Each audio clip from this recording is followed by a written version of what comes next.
Bienvenidos a este análisis. Imagínense, por un momento, estar frente a un manuscrito milenario intentando descifrar palabras que literalmente han moldeado civilizaciones enteras. Como investigador fascinado por encontrar el orden dentro del caos, estoy sumamente entusiasmado de guiarlos hoy en esta exploración profunda. Hoy nos vamos a poner el sombrero de detectives literarios para investigar esas aparentes contradicciones dentro de la Biblia. Y ojo, nuestro objetivo aquí no es tomar partido desde ninguna postura ideológica o teológica, sino ir puramente a las fuentes históricas y lingüísticas. Queremos entender exactamente cómo los académicos abordan y resuelven estos textos que a simple vista, la verdad, parecen imposibles de reconciliar. Y es que la gran incógnita aquí es fascinante. A ver, ¿cómo es posible que textos escritos con siglos y siglos de diferencia, pero que están integrados en un mismo canon, parezcan chocar tan frontalmente entre sí? Tienes a un autor afirmando un hecho de manera categórica y luego, unas páginas más adelante, otro autor parece negar exactamente lo mismo. Este enigma va mucho más allá de la teología, es absolutamente crucial para el análisis literario e histórico en general, porque entender cómo funcionaba la mente antigua y sobre todo cómo utilizaban su idioma nos da esa llave maestra indispensable para abrir el verdadero significado de estos documentos. Así que nuestra hoja de ruta para hoy es bastante directa. Primero, los enigmas de los textos antiguos. Segundo, ¿puede lo divino arrepentirse? Tercero, el rostro de lo invisible. Cuarto, la diferencia entre prueba y tentación. Y quinto, terminaremos resolviendo la gran paradoja. Empecemos directo con nuestro primer caso. ¿Puede lo divino arrepentirse?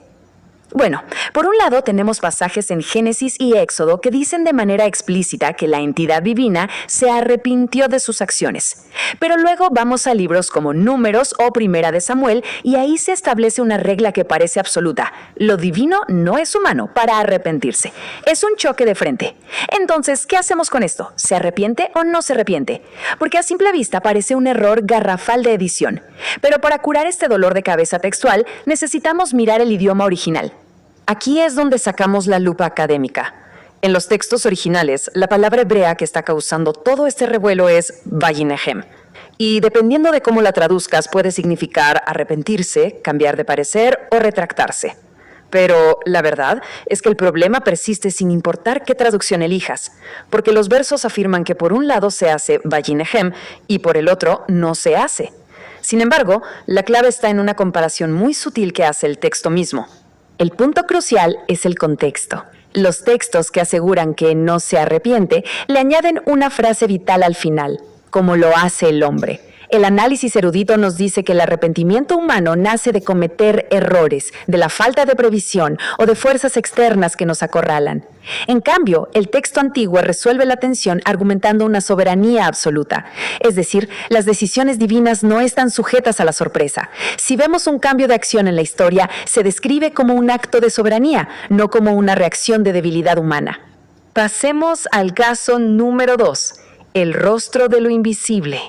Este es fascinante. Éxodo y Génesis nos narran encuentros físicos sumamente íntimos, asegurando que personajes como Moisés y Jacob vieron el rostro divino. Pero, en completa oposición, escritos más tardíos como el de Juan o la carta a Timoteo establecen un axioma inquebrantable. Nadie ha visto jamás a la deidad. Esta es una de las tensiones literarias más discutidas de la historia. ¿Cómo pueden existir reportes de encuentros cara a cara al mismo tiempo que una declaración de invisibilidad absoluta? Para desenredar todo esto, el análisis contextual nos introduce a un concepto llamado hebraísmo. Básicamente, es un recurso del lenguaje figurado, un antropomorfismo. Cuando el texto antiguo dice cara a cara, los lingüistas coinciden en que no están describiendo un encuentro ocular con una anatomía física. Más bien, están ilustrando un altísimo nivel de intimidad y claridad en la comunicación. Fíjense que el mismo libro de Éxodo aclara unos versos después que ningún ser humano podría sobrevivir viendo el rostro real de la deidad. Esto nos confirma que la expresión era puramente metafórica desde el principio. Pero, ¿qué pasa con esas veces donde sí se describe una forma visible en el texto? Bueno, los estudiosos clasifican estos eventos como teofanías y, en ciertas tradiciones, cristofanías. Una teofanía no es más que una manifestación visible acomodada para que la mente y la vista humana la puedan procesar sin colapsar. Puede tomar la forma de un ángel, una columna de nube o hasta una figura humana temporal.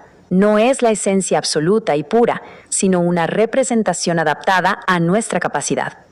Cuando estructuramos esto lado a lado, la lógica se vuelve impecable, separando la esencia de la manifestación. Los textos que hablan de invisibilidad están protegiendo la naturaleza de la esencia divina, ese espíritu infinito que lógicamente no puede ser abarcado por el ojo humano. Por otro lado, los versos de visión describen una revelación externa finita, cuyo propósito literario es mostrar la voluntad de relacionarse de cerca con las personas. Vistos desde este ángulo, ambos grupos de textos tienen completa razón dentro de sus propias categorías. Y llegamos al tercer y último gran enigma: prueba versus tentación. Si leemos Santiago, encontramos una afirmación moral inamovible. La deidad no tienta a nadie. El problema surge cuando retrocedemos al libro histórico de 2 Samuel. Ahí dice, textualmente, que hubo una incitación directa para que el rey David realizara un censo, un acto que en ese contexto particular era considerado un error monumental. Y, claro, en un diccionario básico, tentar e incitar se superponen casi por completo. Esto ha generado innumerables debates entre los expertos que intentan unificar la narrativa de principio a fin. Para armar este rompecabezas, los historiadores hacen algo llamado validación cruzada. Resulta que hay un relato paralelo de exactamente la misma historia en el libro de Crónicas. Pero Crónicas dice explícitamente que fue un adversario, o Satanás, quien incitó el censo. ¿Cómo encajamos estas dos afirmaciones? La respuesta está en cómo veían el mundo en el Medio Oriente antiguo. El pensamiento hebreo primitivo enfatizaba la soberanía divina a un nivel extremo, tanto así que si se permitía que una fuerza externa actuara, los autores se lo atribuían directamente al soberano por haberlo permitido. Y ojo, la narrativa insiste en que David actuó bajo su propio libre albedrío, motivado por el orgullo. Volvamos un segundo a la lingüística pura para sellar esto. La palabra que se usa en Santiago para decir que no hay tentación es el término griego peirasmos. Al desempacar esta antigua palabra, nos damos cuenta de que no significa solo invitar a hacer algo, no, trae un equipaje muy particular, implica una intención estrictamente maliciosa, es el deseo intrínseco de seducir al mal solo para ver a la persona caer y destruirse. Y es exactamente esa intención maliciosa la que el autor descarta por completo de la naturaleza divina. Al contrastar los conceptos, notamos una diferencia abismal en el propósito. La tentación, que lleva malicia, se rechaza de tajo, pero la incitación histórica en Samuel se entiende más bien como una prueba permitida. Piensen en ello como una prueba de estrés en ingeniería. El objetivo del ingeniero no es destruir el puente por pura malicia, sino exponer la capacidad de carga que ya tiene el material para fortalecerlo. La paradoja simplemente se evapora cuando logramos distinguir entre permitir una prueba y buscar activamente la destrucción moral. Y así llegamos a la recta final, resolviendo la paradoja bíblica. A lo largo de todo este análisis, hemos ido jalando un hilo conductor realmente fascinante.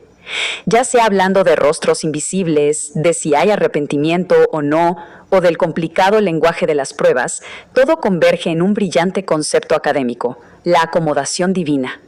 Básicamente, los autores antiguos nos están mostrando que, si vas a intentar comunicar realidades infinitas a mentes finitas como las nuestras, forzosamente tienes que adaptar el lenguaje. La verdad tiene que vestirse con ropas humanas cotidianas para poder ser comprendida. Y eso, académicamente hablando, no es una contradicción, es pedagogía. Este principio de acomodación alcanza su verdadero clímax literario en los textos posteriores. Estos escritos mantienen firmemente que la esencia infinita jamás ha sido vista en su totalidad, pero al mismo tiempo afirman que sí ha sido dada a conocer, acomodada y revelada de forma comprensible a lo largo de la historia. Y en la tradición cristiana, postulan a la figura de Jesús como el puente definitivo entre lo completamente invisible y lo visible. Es la síntesis perfecta para cerrar este debate textual. Para cerrar nuestra exploración de hoy, quiero dejarles una reflexión provocadora. Si acabamos de ver cómo un simple estudio cuidadoso del idioma original y del contexto cultural puede transformar por completo lo que parecía ser un error técnico, revelando una enseñanza superestructurada, tenemos que preguntarnos, ¿cuántos otros textos de la antigüedad estamos mal interpretando simplemente porque los juzgamos a través de nuestros lentes modernos del siglo XXI? Comprender la acomodación literaria y las sutilezas de una traducción no solo salva la integridad de un texto milenario, sino que expande nuestra propia mente. Hasta nuestro próximo análisis, mantengamos siempre viva esa curiosidad por descubrir la verdadera historia detrás del texto.